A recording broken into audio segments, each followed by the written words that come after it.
Hoje é um dia especial, 20 de novembro, Dia da Consciência Negra. E nossa convidada é a deputada Leninha, do PT, a primeira mulher negra a presidir a Comissão de Direitos Humanos da Assembleia e também a primeira deputada negra eleita pelo PT. Muito bem-vinda, deputada. Muito obrigada, eu agradeço a oportunidade, é um prazer e alegria estar aqui nesse dia para refletir sobre os temas que nós vamos tratar aqui. Claro, nós estamos falando de uma deputada estadual eleita, né, em Minas, naturalmente, a primeira eleita em Minas. Isso. Deputada, na condição de parlamentar focada em direitos humanos, a senhora como mulher, como negra, qual que é a sua percepção hoje da realidade, da situação dos negros no Brasil? Como é que a senhora olha para aquilo que é mais, digamos, mais urgente na condição do negro? Bom, em primeiro lugar, é fundamental que a gente discuta, do ponto da política pública principalmente, que há um recuo, uma redução de investimentos, né, públicos para maiores oportunidades com o povo negro.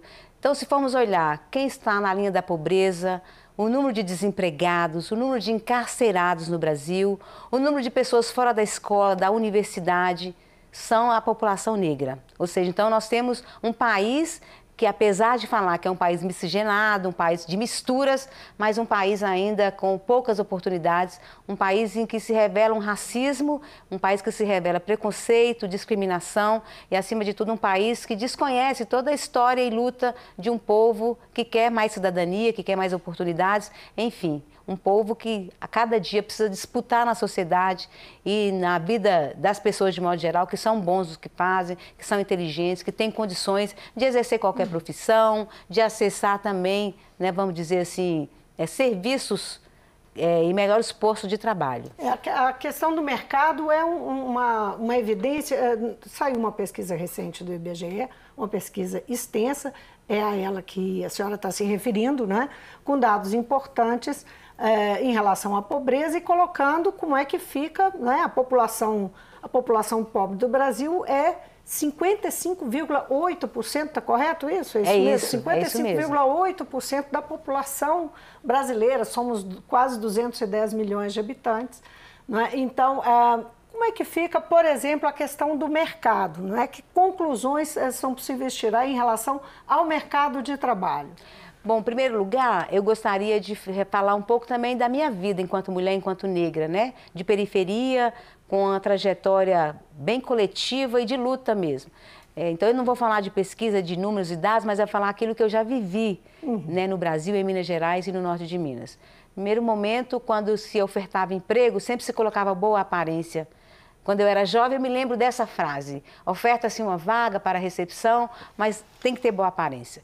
O que aquela boa aparência traduzia, que eu acho que aos poucos nós fomos mudando isso, é que a beleza colocada, a boa aparência que colocava, era só uma beleza branca, de cabelo liso, de pele clara. Então, aos negros não era dada a oportunidade de ocupar um cargo de recepção. Então, quando eu vou, por exemplo, ao aeroporto e vejo o povo negro limpando o banheiro, limpando o salão. Quando eu vou ao restaurante, que eu vejo os negros garçom, as negras na cozinha. Então, é uma realidade no Brasil que não mudou muito da minha época de jovem.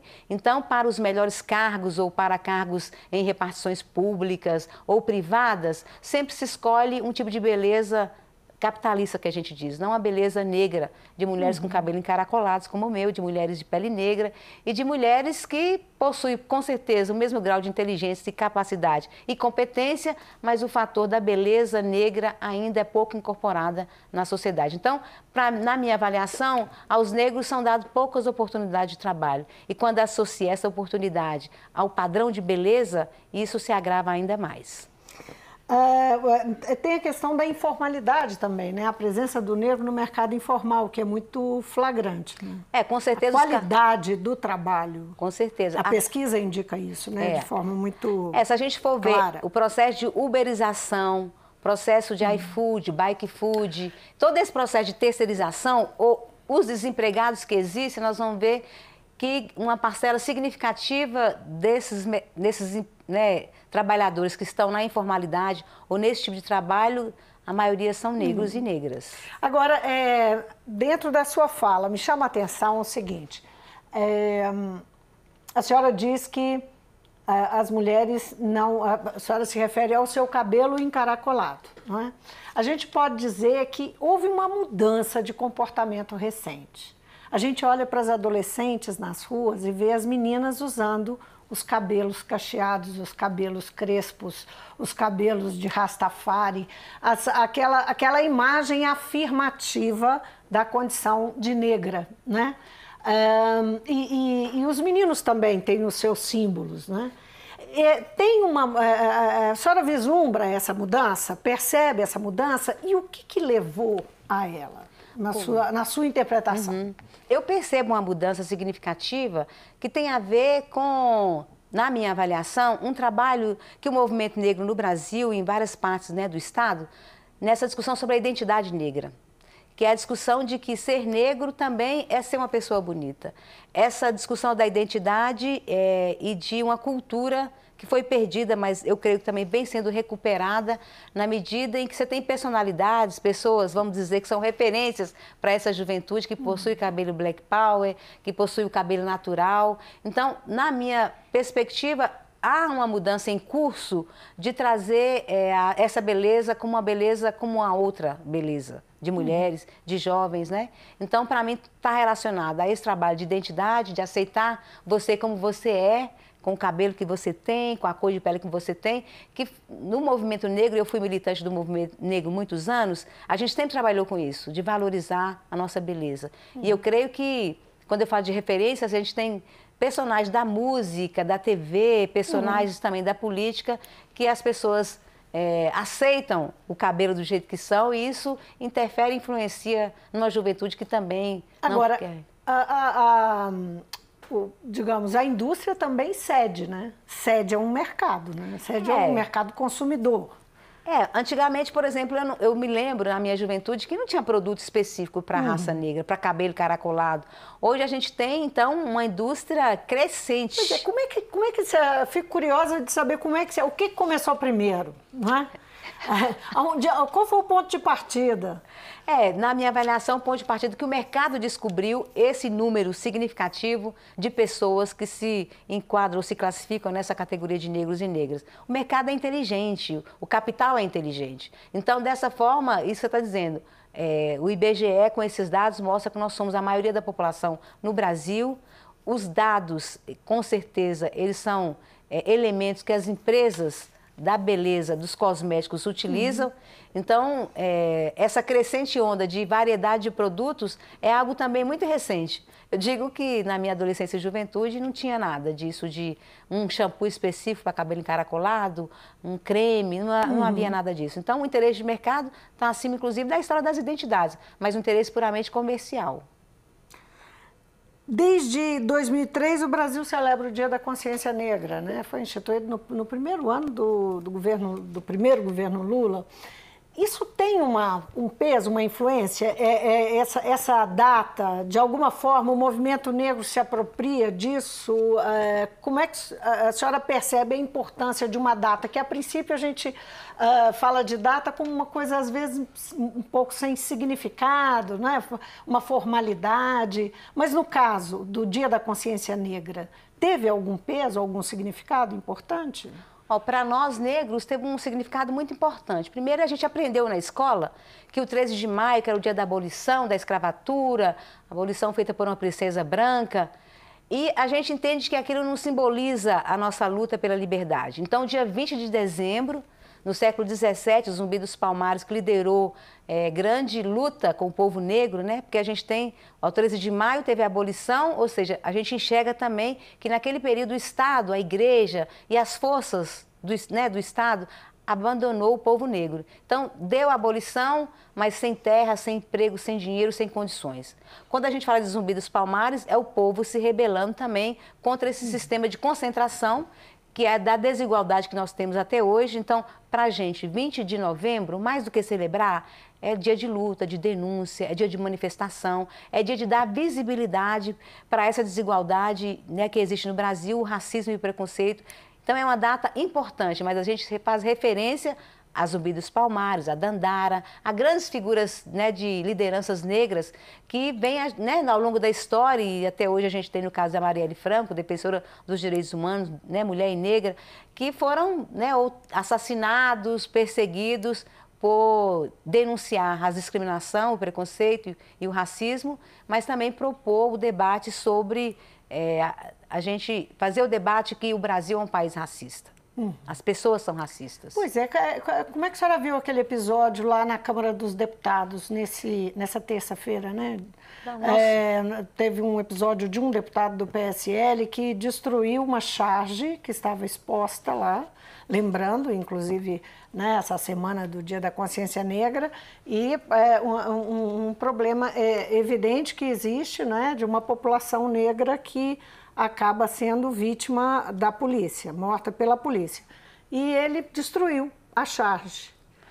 Nós lamentamos o episódio, mas aquele episódio também reforça a tese de que nós estamos num momento de muita intolerância. Destruir uma charge, jogar no chão, uma charge que retrata toda a violência que o Estado brasileiro, que muitos cometem contra o povo negro, é o nível máximo da intolerância. Há muitos anos nós comemoramos o mês da consciência negra, o Dia da Consciência Negra, em vários espaços. Essa destruição no espaço democrático que é o Parlamento, que é o Congresso Nacional, por parte de um deputado, retrata toda essa polarização que há. A nossa pauta dos direitos humanos, do povo negro, das mulheres LGBTQI, contra o feminicídio, são pautas muito associadas à esquerda. E nós não estamos falando de esquerda e de direita. Nós estamos falando de uma realidade de Brasil, de desigualdade, de racismo e de preconceito. Então, a ele cabe todo tipo de... Nós estamos falando de repúdio à atitude desses dois deputados que fizeram o que fizeram ontem. E todo o Brasil assistiu. E mesmo aqueles que não são de esquerda, com certeza, consideraram um ato assim, de violência, mais violência ainda, com esse debate sobre o racismo no Brasil. O que nós podemos dizer das políticas, né, que foram implantadas? A senhora se referiu à importância do movimento negro nas conquistas.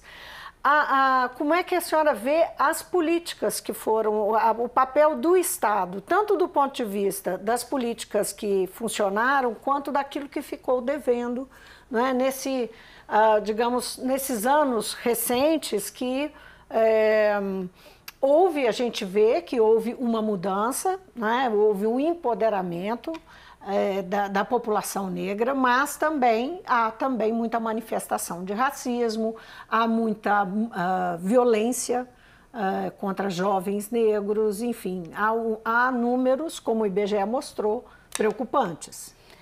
O que a gente vem acompanhando, né, isso eu estou falando em termos de política pública, nós estamos falando da retirada de direitos, grande parte dos beneficiários dos programas sociais são negros. O povo quilombola, que luta por seus territórios, também, ao longo dos anos, foi perdendo no orçamento recursos que destinavam a fazer o processo de regularização fundiária dos quilombolas, né? Houve um retrocesso imenso na política dos territórios do povo negro. Então, nós assistimos... Isso é identificado no quê? Nos últimos anos? Nos últimos anos. Houve uma queda no orçamento, se não me engano, de 30 milhões para 3 milhões.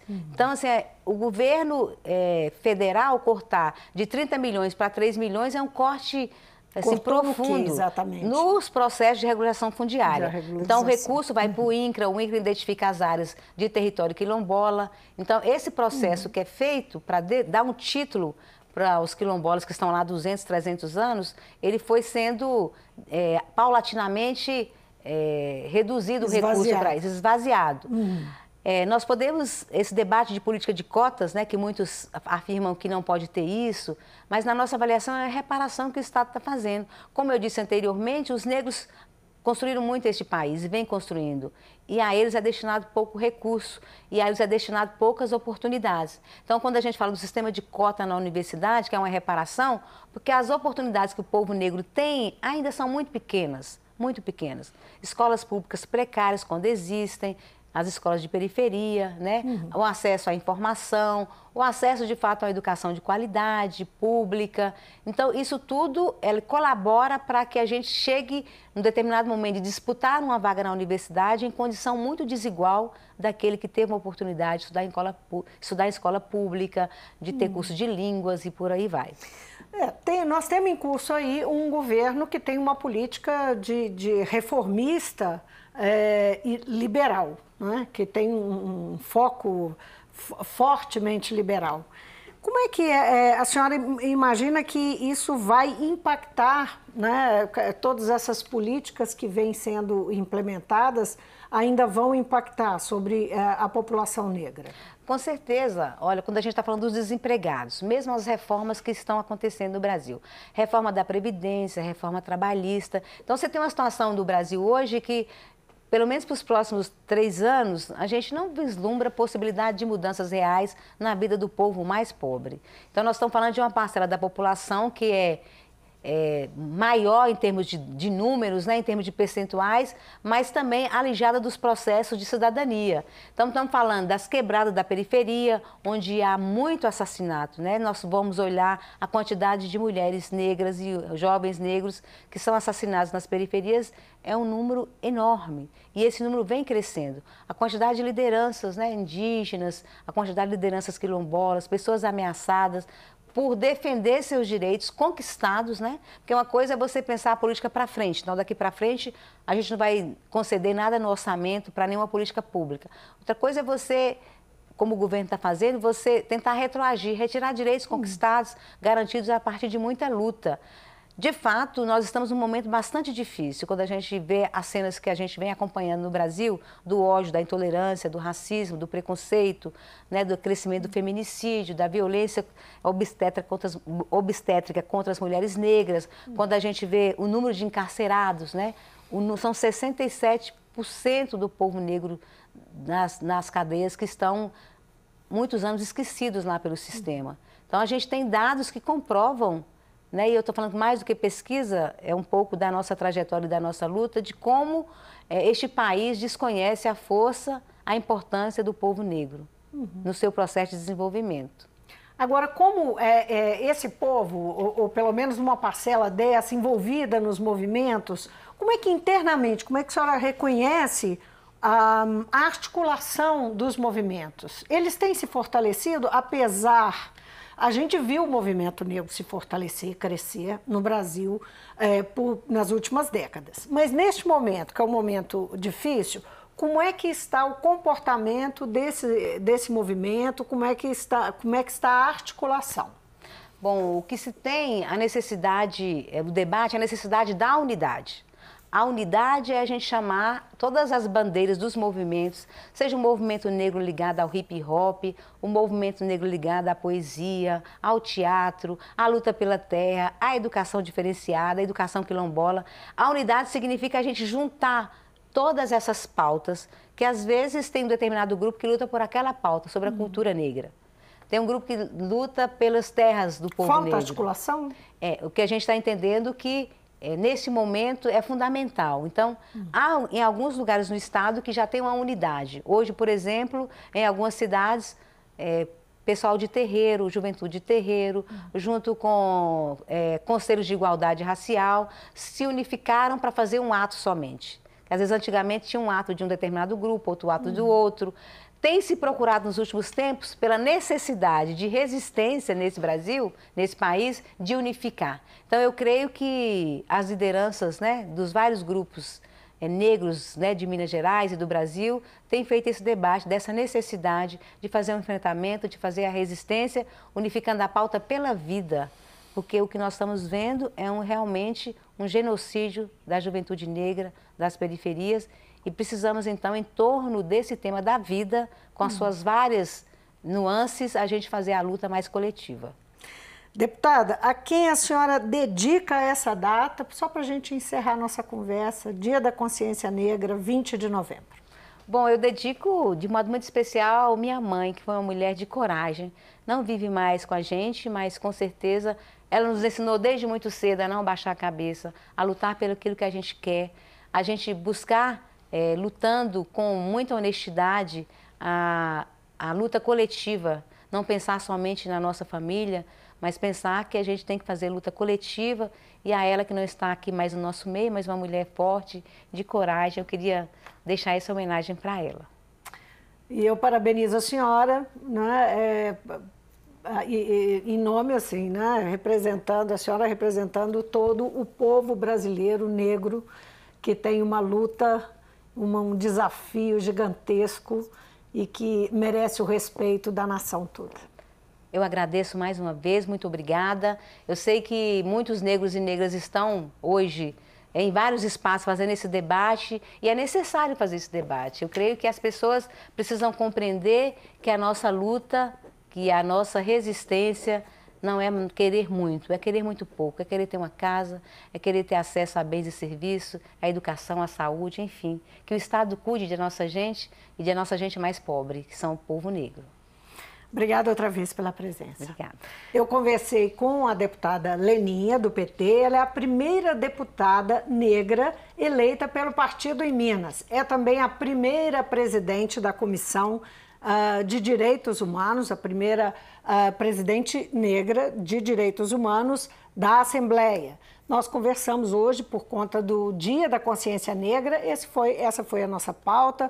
Falamos sobre os grandes desafios a serem enfrentados contra racismo, contra, enfim, a desigualdade que permeia a sociedade brasileira e que coloca a grande maioria dos desfavorecidos entre os negros. O Mundo Político fica por aqui. Se você quiser rever essa entrevista, é só acessar o nosso site ou o YouTube. E para falar conosco, e-mail ou Twitter. Obrigada pela companhia. Até a próxima.